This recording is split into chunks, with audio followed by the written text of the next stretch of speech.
Okay, Assalamualaikum. Kembali lagi dalam channel Low budget hobby kata. Ya, dalam minggu lepas kita dah buka beberapa pack Japanese dan ada satu hit, Alhamdulillah.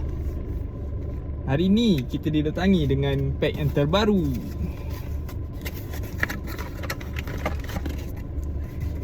Masih lagi Japanese, ada juga Japanese dan satu English.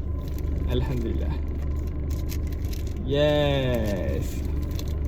Okay, kau nak tengok kan, minggu lepas aku dah cerita sedikit sebanyak pasal aku punya channel yang menekankan tentang hobi mengumpulkan Pokemon dengan harga yang paling rendah.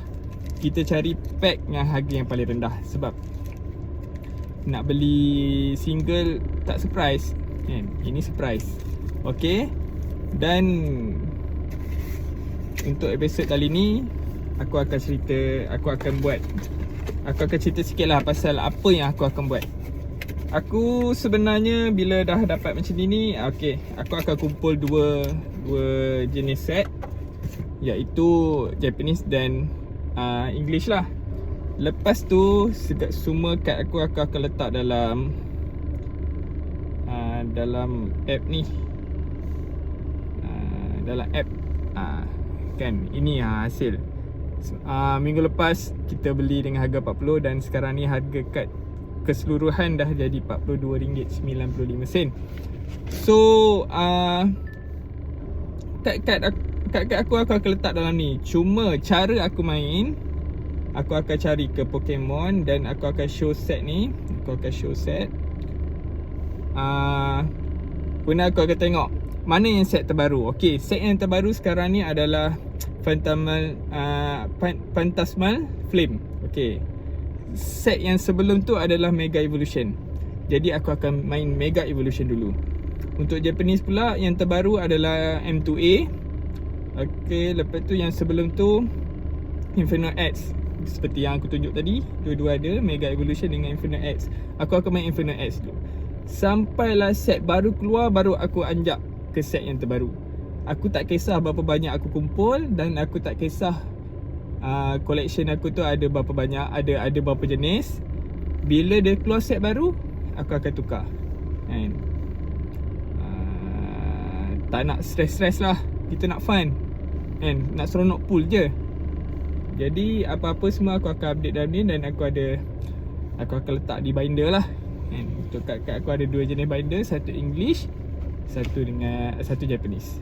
Okay, tanpa membuang masa, kita teruskan dengan pack kita yang pertama, iaitu pack Japanese dululah.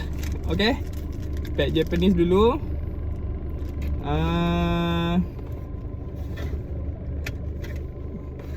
Japanese dulu, kita buka yang pertama ya.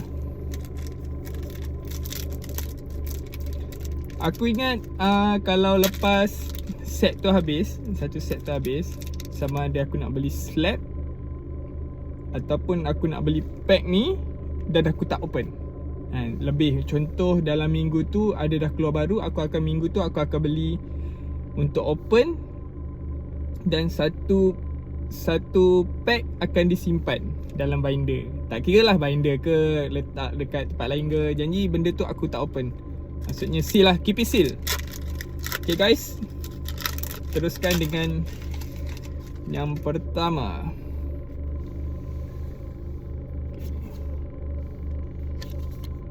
Macam mana ni? Jigglypuff. Okay, itu yang pertama. Dan sekarang kita teruskan dengan pack yang kedua.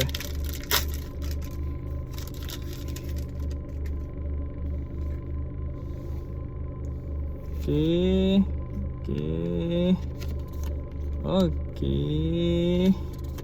Ada yang penting, ada yang baru tu okey lah, boleh masuk collection. Duplicate kita akan bagi ke anak. Okay, itu pack yang kedua. Dan pack yang terakhir untuk Japanese.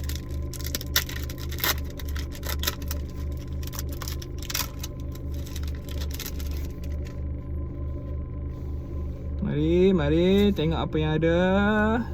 Baru sini. Okey, itu saja. Itu maknanya tak ada hit. Tapi tak apa, alhamdulillah. Kita nak pull je. Okey, selesai untuk pack Japanese. Kita akan teruskan dengan pack Mega Evolution kita. Mari kita tengok. Nampak menarik. Siap. New. Gila kau. Okay. Yang aku mention minggu lepas pasal pack English aku yang tak sampai tu, sampai sudah tak sampai. Aku dah minta refund.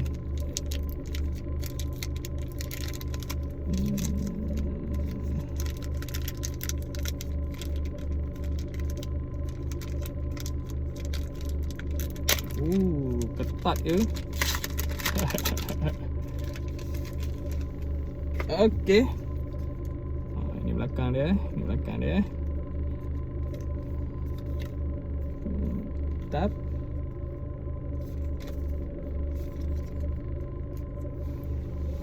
Energy. Okey. Cantik. Adakah hit? Kita tunggu dan lihat. Minggu lepas last pack kita ada hit. Ni kita tengok macam mana. Alright. Ush. Okay. Wow. Reverse holo. Okay. Wah. Nampak? Dah cakap dah. Ada hit. Double hit. Adakah double hit? Tak. Tidak. Tak adalah pandai sangat. Tapi tak apa, nanti kita check kita punya ni IR atau silap. IR. Nampak? Okey, nampak. Alhamdulillah, ada juga kan. Nak masuk dalam binder, nak masuk dalam collection, itu je yang penting. Yang lain tu tak ada apa sangat pun kan. Tapi bila dapat hit macam ni, kita gembira, sama-sama happy. Okey, alhamdulillah. Okey, untuk next video minggu depan, ini saja. Simple video. Cuma hari ni pack dia banyak sikit kan. Dan ada English version. Alhamdulillah. Okey, jumpa minggu depan. Assalamualaikum.